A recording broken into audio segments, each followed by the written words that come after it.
A lossless transmission line with characteristic impedance of 50 ohm is terminated by a load impedance 100 plus J50 ohm.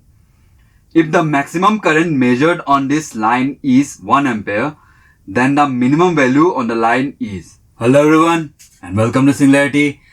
आज के daily dose के question based है minimum voltage on transmission line. Question में कुछ data given है, ZL Z0 given है और maximum current का वैल्यू गिवन है. आपको पूछा है वोल्टेज मिनिमम कितना होगा. अगर मैं एक्सप्रेशंस की बात कर दूं तो वोल्टेज मैक्सिमम कैसे निकालते हैं sir? V plus exponential J beta L 1 maximum है तो प्लस मॉड गामा L, और V मिनिमम जो पूछा है हमको क्वेश्चन में वो होता है V plus exponential J beta L minimum है तो 1 minus mod gamma L. Current की बात कर दूं तो मैक्सिमम करंट का expression V plus by Z0 exponential J beta L maximum है तो 1 plus mod gamma L. Other minimum current की बात कर दूं तो ये V plus by Z0 exponential J beta L 1 minus mod gamma L. ठीक है, इन एक्सप्रेशंस को हमने देखा था कल वाले, है ना, यस्टरडे वाले डेली डोज पे. नाउ क्वेश्चन में मुझे I मैक्सिमम का वैल्यू 1 एम्पेयर बताया गया है ना. मेजर्ड वैल्यू I मैक्सिमम का 1 एम्पेयर बोला गया है. अब आप ध्यान से सुनना, जब मेजर्ड वैल्यू की बात हो रही है उसका मतलब हम मैग्नीट्यूड की बात कर रहे हैं सर. ठीक है, इसका मैग्नीट्यूड की बात कर रहे हैं. या फिर जब भी आप maximum voltage, minimum voltage, maximum current, minimum volt की बात करोगे तो यूजुअली हम फेज की बात नहीं करते हैं, उनकी बस मैग्नीट्यूड की बात करते हैं. ठीक है, उनके बस मैग्नीट्यूड की बात करते हैं. उसका मतलब ये है कि हम एक्सपोनेंशियल जे ओमेगा टर्म को हटा के बात करेंगे. ठीक है, कि इसका जरूरत नहीं है, इसकी जरूरत नहीं है, हमें फेज की जरूरत नहीं, वैल्यूज की बात हो रही है तो मैग्नीट्यूड की बात हो रही है. क्लियर बात. अब पूछा क्या है, V मिनिमम, मतलब ये वाला फॉर्मूला यूज करेंगे. तो क्या हम डायरेक्ट कर सकते हैं? क्या क्या चाहिए? मॉड गामा L गिवन है, और सॉरी गामा L चाहिए तो Z0 ZL गिवन है तो निकाल लेंगे बड़े आसानी से. हाँ, लेकिन हमको V प्लस भी चाहिए. क्या क्वेश्चन में गिवन है डायरेक्ट? नहीं सर, डायरेक्ट नहीं गिवन है. तो V प्लस निकालने के लिए हमको I मैक्सिमम का वैल्यू दे रखा है. तो I मैक्सिमम V प्लस है तो I मैक्सिमम का वैल्यू से हम बड़े आसानी से निकाल सकते हैं V प्लस, है ना. तो यहाँ पे V प्लस पुट कर देंगे, काम हो जाएगा. चलो आराम से करते हैं. उससे पहले हम गामा L निकाल लेते हैं, उसका मैग्नीट्यूड चाहिए. तो गामा L कैसे मिलता है? ZL minus Z0 by ZL plus Z0. ZL कितना गिवन है? 100 प्लस J50. ये 100 plus J50 minus 50 divided by 100 plus J50 plus 50. इसको कर दे तो ये 50 प्लस J50, ये 150 प्लस J50. 50 अगर कॉमन लेके बात करूं तो ये 1 प्लस J1, और इधर 150 प्लस 50 था, J50 था तो 50 कॉमन ले लिया तो 3 प्लस J1, है ना. 50 चलो कैंसिल हो गया. अब हमको क्या चाहिए? मैग्नीट्यूड. तो इसका हम लोग पोलर फॉर्म में कन्वर्ट करना चाहेंगे, है ना. ऑलराइट, चलो.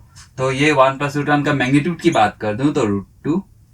फेज की बात कर दो tan inverse of 1 45 degree.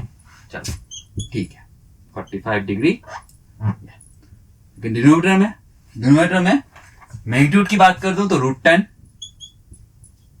Phase की बात करूं, अब बोलोगे सर मैग्नीट्यूड ही चाहिए, फेज की बात क्यों करूं? तो ठीक है, इस क्वेश्चन में ना सही, लेकिन गेट एग्जाम में मोस्ट ऑफ द टाइम आपको 3 प्लस J1 या फिर कुछ कॉमन से टर्म्स अगर मैं यहां में उनको लिख दूं तो 3 plus J4, 4 plus J3 common terms लिखना जो काफी बार आ चुके हैं. Most of the time network theory में मैक्सिमम बार की बात अगर करें तो 3 प्लस J4, 4 प्लस J3 काफी बार देखने को मिला है. इसी तरह 1 plus J2, 2 plus J1, 1 plus J3 और 3 प्लस J1, ये वैल्यूज काफी बार आ रहे हैं. एक और चीज, 1 प्लस J1 आता है तो 1 प्लस J1 तो सब कोई कर लेता है, फेज की बात करो अगर, लेकिन ये वैल्यूज रिपीटेडली आ रहे हैं. बस गेट पे नहीं, मैक्सिमम कॉम्पिटिटिव एग्जाम्स पे यही वैल्यूज आ रहे हैं और मोस्ट ऑफ द टाइम आपको इनका पोलर फॉर्म चाहिए होता है। तो क्या करते हैं यूजुअली कैलकुलेट कर लेते हैं। तो सिंस ये बार बार आ रहे हैं तो अक्लमंदी इस पे होगी कि हम इसको याद कर ले। मैग्नीट्यूड तो कोई भी निकाल लेगा, फेज की बात कर रहा हूं, ठीक है। इनका फेज अगर हम याद कर ले तो हमारा काफी टाइम बच जाएगा सर, ठीक है। नाउ फेज होगा कितना अगर की बात करें तो मैग्नीट्यूड कितना है 16 + 9 25√5, ये आ गया है 5।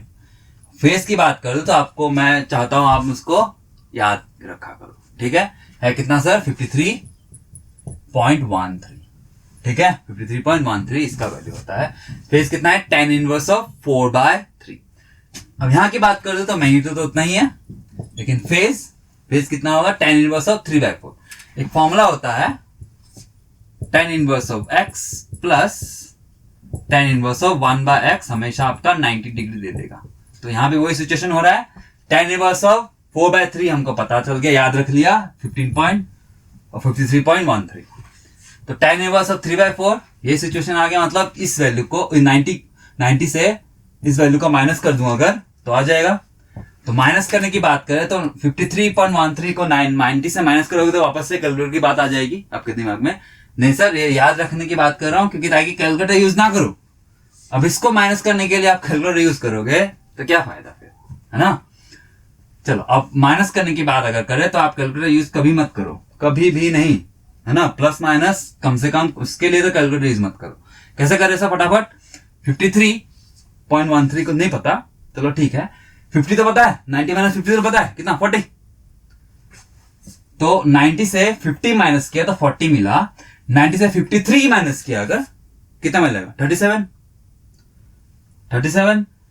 अब उस पे से भी और 0.13 माइनस कर दिया तो कहां पहुंचा 36 पहुंचा। और 0.1 से कितना बचेगा, 100 से माइनस कर दो 13 को, 100 से माइनस 13 करोगे तो बड़े आसानी से 87 पता चल जाएगा ना। वो भी नहीं पता तो 100 से 10 माइनस करो 90 और 3 माइनस कर दो 87, ठीक है। तो मैं बोल रहा हूं कि माइनस करने के लिए कम से कम कैलकुलेटर यूज मत किया करो, ठीक है।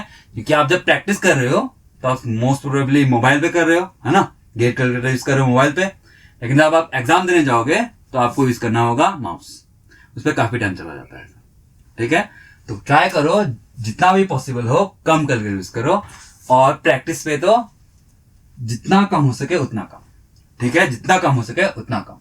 तो ठीक है आगे बढ़े अगर तो 1 + j2 इसका मैग्नीट्यूड की बात करें तो √5।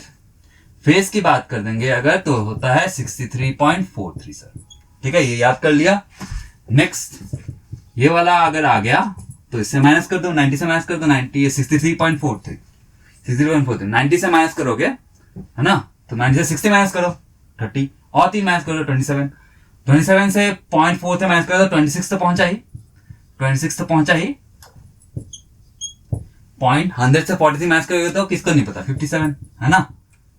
100 से 40 माइनस कर दो 60 और 3 माइनस कर दो 57, ठीक है, इस तरह किया करो। ओके नेक्स्ट 1 + j3 का मैग्नीट्यूड की बात करें तो √10। फेज होगा इसका 71.57 सर, याद कर लिया। नेक्स्ट इसका ये अगर आ गया दोनों के क्वेश्चन में है √10 इसका फेज माइनस कर दो 90 से आपका आ जाएगा 18.43, ठीक है, ये तो सबको पता है √2 फेज 45, ठीक है। ये बड़े कॉमन से हैं सर, बार बार आते रहते हैं, याद कर लिया करो, ठीक है, याद करो और ट्राई करो जैसे मैंने माइनस करके दिखाया आपको तो वैसे ही प्रैक्टिस में लाओ, ठीक है, वैसे ही लाओ, बहुत टाइम बच जाएगा आपका। ओके चलो तो इसका फेज कितना है सर 18.43। चलो ये कितना हो गया 1/√5 मैग्नीट्यूड। और फेज की बात करें तो 45 - 18.43, 45 - 18.43 नहीं पता तो 45 - 20 करो 25, लेकिन हमको तो -18 करना है अगर तो 2 एक्स्ट्रा बढ़ गया 27। उस पे से 27 पे से 0.43 माइनस कर दो, क्या बचा 26.43 है तो 57, है ना, ये बेटा। लेकिन हमको इसका मैग्नीट्यूड चाहिए था, यहाँ मैग्नीट्यूड चाहिए था। चलो ठीक है, मैं अगर इसको मिटा दूं, इसको जरूरत नहीं है। और इसका वैल्यू कितना गिवन है 1 गिवन है। तो ये हम क्यों करेंगे, ताकि हमको V+ मिल जाए, है ना, V+ मिल जाए। तो V+ के लिए मैं अगर रीअरेंज कर दूं तो z not divided by 1 plus mod gamma L 1/√5 given है, 1/√5, और ये z नॉट 50 गिवन है, करेक्ट। तो अगर इसको रीअरेंज कर दूं तो √50 √5/√5 प्लस 1। अभी कैलकुलेटर उठा के इसको कैलकुलेट करने की कोई जरूरत नहीं है, रहने दो ऐसे ही, इसको हमेशा फ्रैक्शन में रहने दो, रूट है तो रूट पे रहने दो, है ना। हाँ, अगर √4 होता तो कर लेते ऑफ कोर्स, लेकिन √5 है, रहने दो। कैलकुलेशन करने की अभी कोई नीड नहीं है, कैलकुलेशन वाला लास्ट स्टेप में करते हैं हमेशा। फ्रैक्शन में डील क्या करो, कल मान लो हमें कैलकुलेट करके मैंने डेसिमल में ले आया, तो आप अननेसेसरी काम कर रहे हो, क्योंकि आगे जाके हो सकता है कि कुछ कैंसलेशन हो, है ना, कुछ कैंसलेशन हो, तो रहने दो, फ्रैक्शन में रहने दो। ओके, आगे बढ़ते हैं। अब प्लस भी मिल गया, तो यहाँ का वैल्यू मिल गया है, चलो ये आ गया, चलो मैं इसको मिटा देता हूँ, इसकी जरूरत नहीं है अभी। चलो अभी प्लस मिल चुका है एज 50 √5 और √5 प्लस 1, और ये 1 प्लस √5, 1 प्लस √5। चलो अब अगर उसको अगर अरेंज कर दूं तो ये आ जाएगा √5, ओ सॉरी मिनिमम था ना, मिनिमम पूछा था, मैक्सिमम नहीं, तो ये मिनिमम पूछा था, तो ये 1 माइनस मॉड गामा एल था, तो 1 माइनस √5 आया, 1 माइनस 1/√5। तो इसको अरेंज कर दे तो √5 माइनस 1 डिवाइडेड बाय √5।